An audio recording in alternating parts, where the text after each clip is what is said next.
Olá! A Comissão de Trabalho é uma das 30 comissões permanentes da Câmara. E o deputado Lucas Ramos, do PSB de Pernambuco, foi eleito presidente da comissão por unanimidade para o ano de 2024. Deputado, é um prazer recebê-lo aqui no Palavra Aberta. Quais as perspectivas na pauta da Comissão de Trabalho? Bom, estamos iniciando uma sessão legislativa em que há expectativa do recebimento de novas propostas, iniciativas do Poder Legislativo, dos deputados, dos senadores, do governo federal, e isso vem a aumentar o fluxo e a quantidade de iniciativas que serão discutidas ao longo do ano lá na Comissão do Trabalho, considerando que nós temos mais de 1.000 projetos de lei a serem apreciados no âmbito da Comissão, de Mérito e de perspectiva para trazermos luz para debates importantes, como, por exemplo, a regulamentação de profissões, estabelecimento de pisos salariais, uma pauta que é recorrente à qualificação da mão de obra em nosso país e, sem dúvida nenhuma, mais quente assunto, que é a regulamentação dos motoristas de plataforma, de aplicativos de 4 rodas. Exemplo do Uber, do 99, que é um PLP que chegou do Poder Executivo e que será apreciado pela Câmara dos Deputados, chega em regime de urgência e traz para nós a responsabilidade de colocarmos a nossa energia em torno dessa pauta nesse ano de 2024 para esse primeiro trimestre. É um projeto importantíssimo. Regime de urgência do Executivo, inclusive, tranca a pauta, é diferente da urgência de líderes. Como que a Comissão de Trabalho vai discutir esse projeto que é contratual, mas é um contrato muito assimétrico entre trabalhadores e grandes plataformas? Vale destacar que já existe, no âmbito da Comissão do Trabalho, uma subcomissão presidida pela deputada Flávia, do estado de Goiás, e relatada pelo deputado Vicentinho, do estado de São Paulo, que vem desde a sessão legislativa no ano passado, trabalhando esse assunto, subsidiando, inclusive, o Poder Executivo para que chegasse a essa redação que foi a proposição do governo federal para a matéria.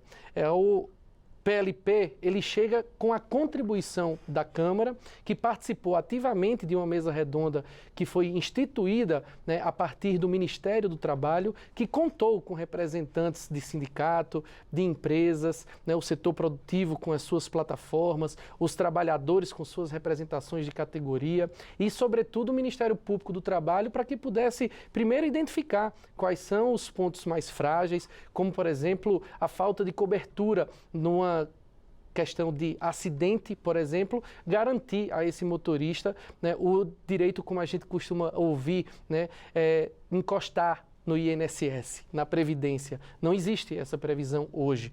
E o projeto de lei ele vem exatamente para trazer solução para esse problema. Uma outra dificuldade é para a mulher gestante, motorista, não havia previsão para que ela pudesse entrar, por exemplo, no auxílio maternidade. E o PLP vem a estabelecer novas condições para que ela possa estar cobertada pelo regime da Previdência. Além disso, para o futuro desses profissionais, não existia previsibilidade de aposentadoria, por exemplo. Então, a partir do momento em que o governo federal estabelece uma contribuição para o motorista e também para a empresa obrigada a recolher, há a expectativa de uma aposentadoria digna, numa previsão em que há o estabelecimento de uma remuneração de um mínimo de um salário para esses motoristas e agora o grande desafio nosso é para o PLP encontrar solução para a grande divergência que diz respeito à remuneração desses trabalhadores. Era sobre isso que eu queria falar. Eu identifiquei aqui, lendo o projeto, 2 pontos frágeis. Um é em relação às horas, As horas trabalhadas. O PLP remunera a hora em que ele está fazendo a corrida. Ele não remunera a hora em que ele para no posto de gasolina para trocar um pneu, para abastecer o carro. Isso precisa mudar.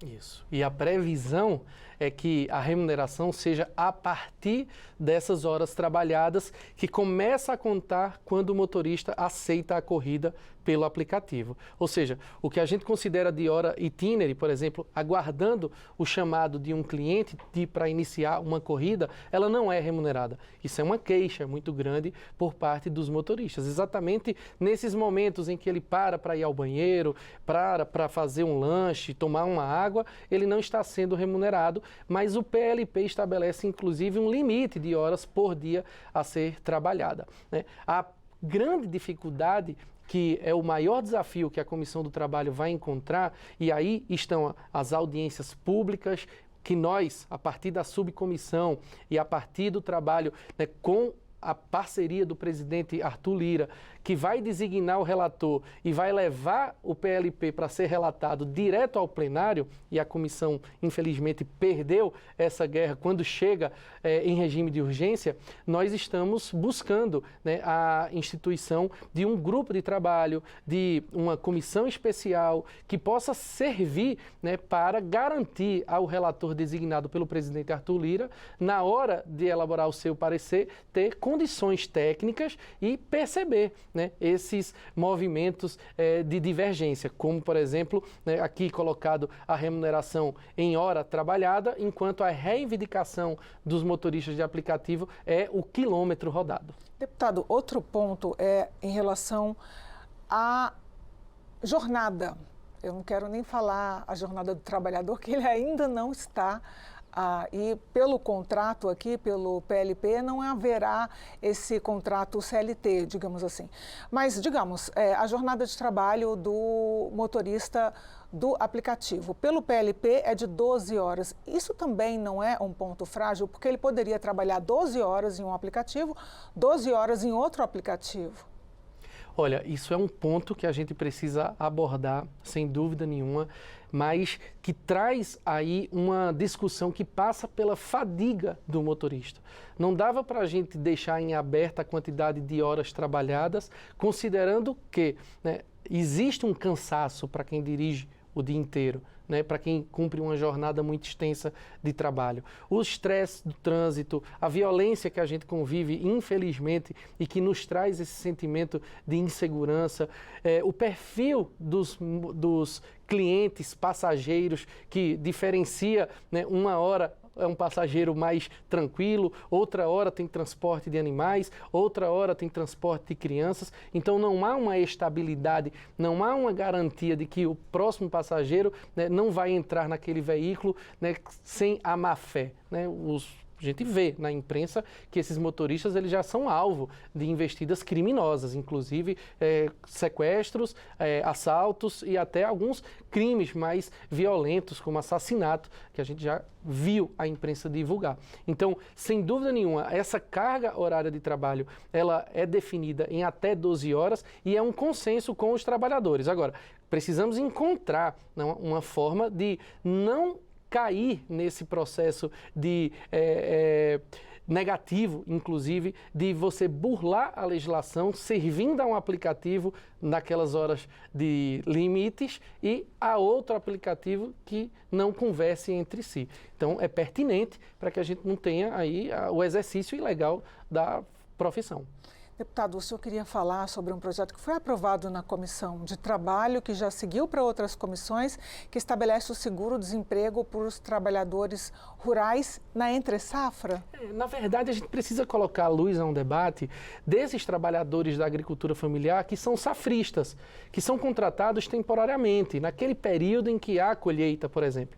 Eu venho de Petrolina, uma região super rica na produção, né, de manga e de uva, é destaque nacional, nós somos os maiores exportadores, né, do Brasil, e há essa realidade também pode ser encontrada no Rio Grande do Sul, nos vinhedos, né, no Vale dos Vinhedos, aquela região riquíssima, né, da vitivinicultura, em que há contratação temporária de mão de obra. E essas relações de trabalho, elas são, primeiro, disciplinadas muitas vezes e seguem a informalidade, porque o trabalhador rural, ele tem medo de perder o benefício do Bolsa Família e na hora em que ele é contratado e vai para a RAIS, ele perde automaticamente o benefício. Então, ele prefere ficar na informalidade. Esse é o primeiro ponto negativo. O segundo ponto negativo é que É impossível de você esperar desse agricultor que ele vá até o sistema, o aplicativo pelo seu telefone celular ou no site da Previdência e vai imprimir uma guia de recolhimento, de contribuição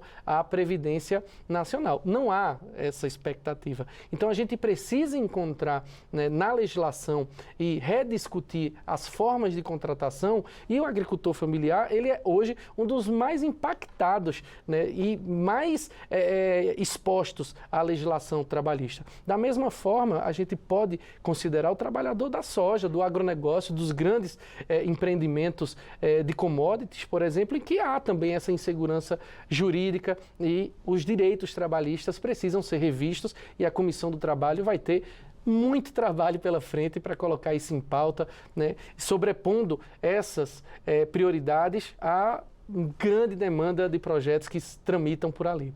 Sendo redundante, bom trabalho na Comissão de Trabalho, deputado. Muito obrigado, estamos muito animados. O colegiado é bom, né? A participação dos deputados, ela se faz sempre frequente e são pessoas que têm diferentes pensares, ideias diferentes de encarar a realidade. Nós temos sindicalistas, nós temos empresários, nós temos empregados, nós temos empregadores, e é essa pluralidade da Comissão do Trabalho que vai trazer um rico debate para a Câmara dos Deputados. Depois volte quando tiver novidades sobre o projeto de aplicativos. Muito obrigada. Prazer.